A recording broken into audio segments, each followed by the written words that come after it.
Hi yogis, and welcome to this core work in Pincha class. I am Emily, and the reason that I have decided to do this class is because I experienced that when you work towards inversions, you need a super strong core, and in order to prepare your core for being inverted, it's great to actually do inverted core work. So we will be working from Pincha today, the forearm stand, but most of these exercises can also be done in a headstand or a handstand if you want to do that. I experienced when it's great for core work in Pincha because you are off your wrists, but still it's not going to be just core work, it's also going to be super hard on the shoulders and your arms, which is also something that you need to be inverted. So make sure that you are warmed up. We're going to do a couple of cats and cows, and then we're just going to get started with the core drills. So come to all fours, spread your fingers wide, hands underneath your shoulders and your knees underneath your hips, and just work it out into any cat and cow versions that you prefer to do today. I'm starting off with the circle variation, which is one of my favorites because it really I get to work not only my back and front but also my side body. Gets to do some work and get some space in there. So if you do circles, you can shift direction. And then I want you to bring your forearms down to the mat, step your feet back into a low plank position, so press firmly out through your heels. Make sure that your elbows are underneath your shoulders, gaze in between your hands, and then from here start to take micro steps using that lower core, taking micro steps as close in to your elbows as you can. Keep your heels lifted, and then micro steps back, steps back, and then all the way back into your forearm plank. See how my gaze is shifting first forward, and then as my feet come closer, I'm shifting my gaze towards my feet, stepping it back. And as you step, imagine that each time that you lift your leg, that's your lower core lifting the leg. Step in, gaze towards your feet, step it back. Two more.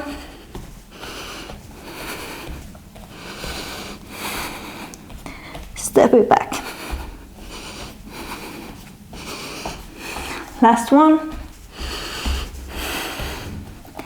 Keep going. Step it back. And rest down. You can come to child's pose. Or you can sit up, maybe shake out your arms, shake out your neck. So as you notice, we haven't become inverted yet, but I just love this exercise so much, so I'm gonna keep from doing it. And the next exercise, we're gonna come into Pincha, and from there, you're gonna lower one leg at a time and then pull it back up. And you're going to notice that if you lower your leg too much, you're not going to be able to pull it back up.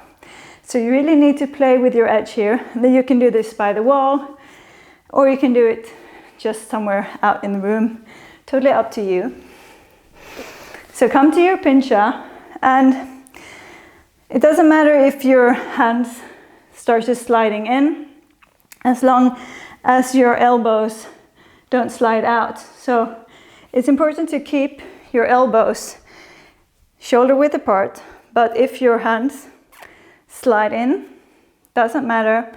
If you want to stop them from sliding in, you can bring a block. So just picked up my block. So what I do is I place the block like this, holding it like you're making two L's with your hands, and you hold your block like this.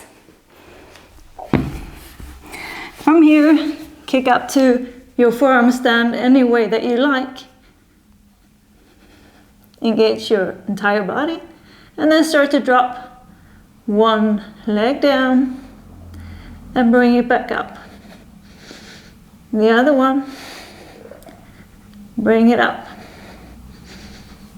Bring it down. And up.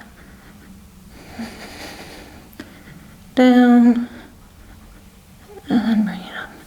You don't have to bring it very far down. You're going to see the results.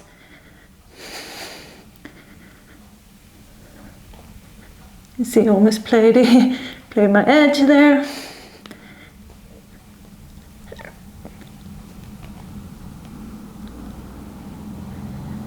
And when you feel ready, come down. You can pause the video, do more if you feel like it, or just sit back, take a rest, close down your eyes.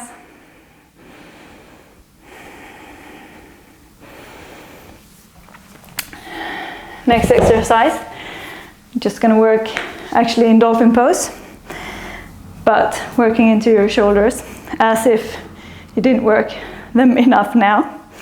But hey, it's great with good shoulders for any inversions. So come to your quite narrow Dolphin Pose, as narrow as you can.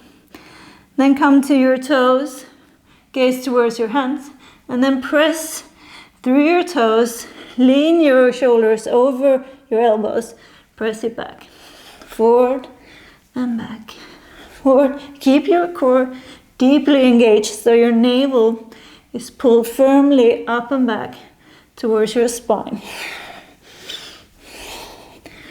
Let's go for 8, 7, 6, 5, 4, 3, 2, and 1, and rest down. Great work, shake it out. Give your shoulders a little love, being good.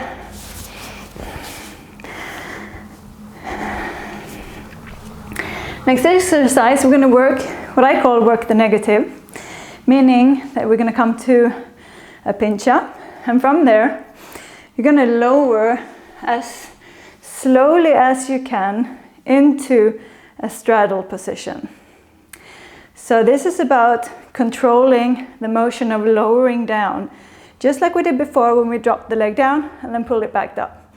But from here we're just going to lower down as slowly as you can, and eventually you're going to feel that there might be a drop where you can't hold the tension anymore. So that's where, when you know what you've got to work with, because what you aim for is to be able to lower your toes down without having that drop down. So let's try it. I'm going to show it from this direction so you can see however I lower down. You can use the block again if you feel like it. You can come to pincha however you feel like it. Finding it. And then from here, start to come to straddle. Engage your core. And then start to lower down as slowly as you can. Deep core engagement. Almost pump my head into the block, so if you don't want to have the block there, and you might, maybe it's a good one, you can have it as a prop and lean your forehead towards it. Might make it easier. Let's do it for at least 2 more times. So kick it up to pincha, and then start engaging, lower down. Press firmly down through your forearms. As much as you press down through your forearms, that's equal to how much you need to lift yourself up using your core.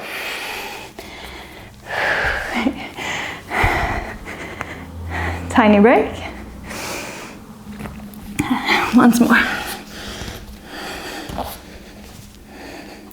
You might notice that you won't do that many of these, at least not in the beginning. Keep it, keep it, keep it, keep holding, use the lower core, relax down. But eventually you will do more, and also just doing them regularly, even if you just do one, it's going to build so much strength, and you're going to see so much improvement in any kind of inversion that you're working on. Let's go for one more. Or actually we can go to see if you can do, if you feel that you master this, you can lower down just as slowly as you find that you want to. Then you can start to see if you can lower them down in a pike position. Just let's see if I can do that right now, having worked quite hard in my pincha right now. So come to your pincha, find stability through your core, and then start to lower down into a pike, and see if you can hold your pike. Then lower down slowly, slowly, slowly, all the way down. So that was a couple of fun exercises that you can use to build core strength for your inversions while inverted. Not in all of them, but in a few. I really hope you enjoyed it, and I see you soon again. Thank you.